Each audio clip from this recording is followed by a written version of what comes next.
This is the story of Marcus and David, two Mormon men who defied everything they were taught to find true love.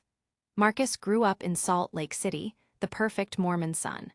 Temple every Sunday, mission to Brazil, engaged to Sarah at 23. But something felt wrong, desperately wrong. He couldn't shake the feeling that he was living someone else's life. Then he met David at a coffee shop in downtown Salt Lake. David had left the church 2 years earlier, cast out by his family for being gay.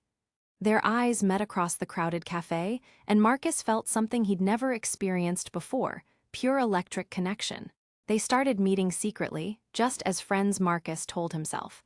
But friendship turned to something deeper, something that terrified and thrilled him. David was patient, understanding the impossible position Marcus was in. The guilt was crushing. Marcus would pray every night, begging God to take these feelings away, but love doesn't disappear because it's inconvenient. Sarah noticed the change first. Marcus became distant, distracted during their temple sessions. She confronted him one evening, demanding to know what was wrong. Marcus couldn't lie anymore. He told her everything, watching her world crumble as his honesty destroyed their engagement. The family meeting was brutal. His parents, his bishop, his entire extended family gathered to perform what felt like an intervention. They offered conversion therapy, increased church attendance, anything to fix their broken son. But Marcus had already made his choice. He chose love over fear, authenticity over acceptance. That night, he called David sobbing. They made a plan that would change everything. They would elope far from Utah, far from the judgment and the pain. They drove 18 hours straight to a small town in Oregon where gay marriage was legal and Mormon influence was minimal. Under an old oak tree draped in fairy lights, with only a kind officiant and 2 witness strangers, Marcus and David exchanged vows.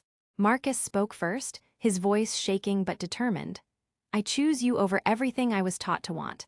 I choose our love over their approval. I choose happiness over hiding." David's response was simple but powerful. "You are my answered prayer, the one I thought God would never send."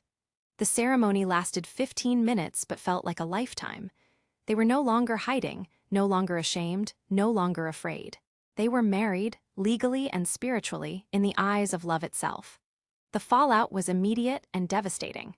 Marcus's family disowned him completely.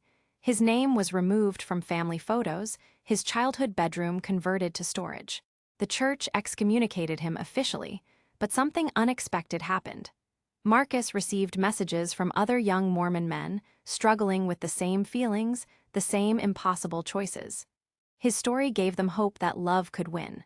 David started support groups for LGBTQ+ individuals, leaving high-control religious environments.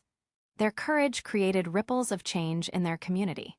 3 years later, Marcus's youngest sister Emily reached out.